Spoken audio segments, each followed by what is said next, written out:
right, and welcome back, guys. We got another patch for Cold War today that affects both zombies and multiplayer, and we got patch notes with that. So you know what we're going to be doing here? We're going to be doing a rapid fire video every single time they release patch notes. We go over everything in those as quick as possible. That way you can watch this video, get the information you need, and get back into game. And we are going to be continuing this series with Vanguard. With that being said, let's go ahead, hop into it. Mainly some zombie changes today, and Treyarch is finally listening. Once again, we got another huge change that I think me and the entire community was suggesting for a while now. So for the first thing, on the zombies front, we're adding new stability fixes related to trial, joining matches in progress. Hopefully this is also matchmaking in general. If you've tried to play even just a private match recently, it can take forever to just start a private match with 4 people because it's trying to search for a lobby, even though it's a private match and it takes forever. The black chest world of an outbreak, enemy using projectiles on vehicles.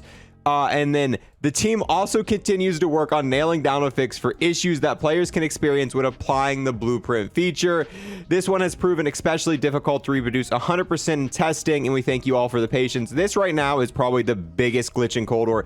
Ever since they have introduced the applying blueprint feature, it has never worked properly. You've either had to apply it twice, and then at the beginning of season 5 or maybe even season 4 loaded, the blueprint started bugging out where you'd apply them and it would bug out your weapon, making it pretty much unusable and sometimes making you end the game because it would just start deleting weapons. I haven't had that big of an issue since the new update, but I have had issues where it's taken 3 or 4 times to apply to get working. So they're still working on fixing that, and maybe by the time Vanguard Zombie comes out, the apply blueprint feature will fully work in Cold War Zombies. They talk about everything coming next. Well, they kind of hint at stuff coming next week. We are getting the numbers event next week with the Psy melee weapon. I cannot wait to cover that. That is going to be absolutely awesome. And then honestly, we didn't really get much for MP. This was mainly just a zombies update. We got a new gunfight blueprints, but that's really it.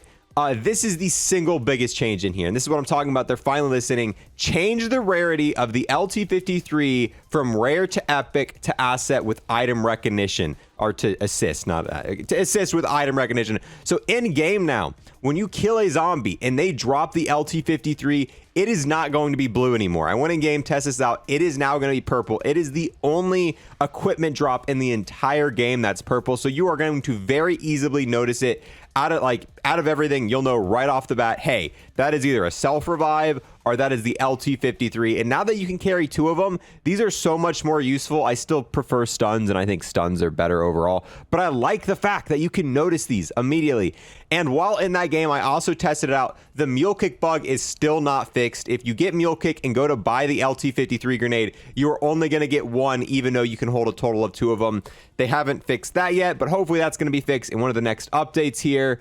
And I mean, that's really the big thing in this update. Not much else, but I am super glad this has been changed. This is something we've been asking for a while. But on top of that, since this is going to be a pretty short one here, we have gotten 2 more pieces of intel regarding on the final DLC map coming to Cold War. One we got yesterday, and today we also got more DLC. So since I haven't covered this in a video, let's go over the intel that dropped yesterday. Team, this is your target. 40 years ago, he sacrificed himself and shut down the particle accelerator at Project N Station, closing the portal to Dark Aether. Then in November 1983, Omega reopened it. Now they're going after him. Is the single most important intelligent asset Requiem has encountered. He has unparalleled knowledge about the Dark Aether and knows how to defeat the Forsaken. Succeeds and takes him into custody. We lose for good. You must locate and extract him before Omega can. He's been part of this from the beginning. Let's bring him home. So this to me is kind of important. One, for the simple fact is it looks like the Dark Aether is going to play a huge role in this map. And if you've watched my content, you know I really want them to do more stuff in the Dark Aether for this final map, seeing how as we only saw it in Die Maschine. And this to me really makes me think we're going to see a lot more of it. I mean, we're talking about retrieving him from the Dark Aether. And I mean, maybe we're going to have to go into it for I just want a large portion of this map to take place in the Dark Aether. There's a lot of cool stuff there, and that's really a setting that hasn't been explored too often.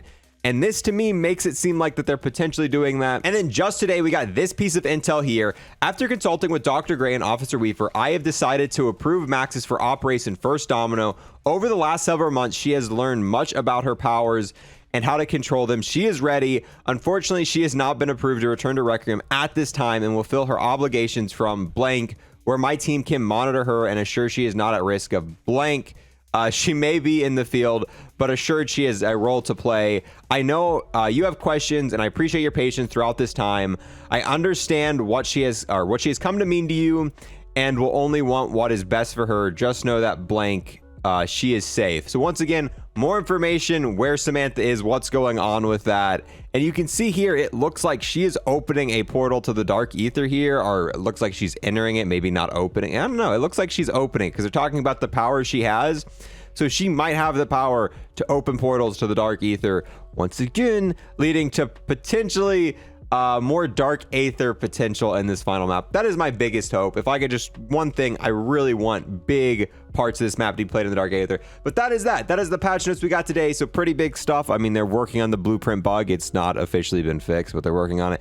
The LT53 grenades are now purple, one on the ground, and we got these brand new 2 pieces of intel. Really quick and short video here, guys. Thank you guys so much for watching, and I'll see you guys next time. I want to take the last moment here to thank everyone who became a YouTube member or a Twitch sub, and an extra special thanks to everyone who became an Unlock Plus Plus member on YouTube. We get the Legend Sergeant CJ, the E-Tool Lawyer You Don't Cross Hoss, the DMCA Claim Waiting to Happen Snap, Huntery Don Doe, the man whose name should be really easy to pronounce, Yamaster, the friend who always comes through, Drew, and then we have Luke.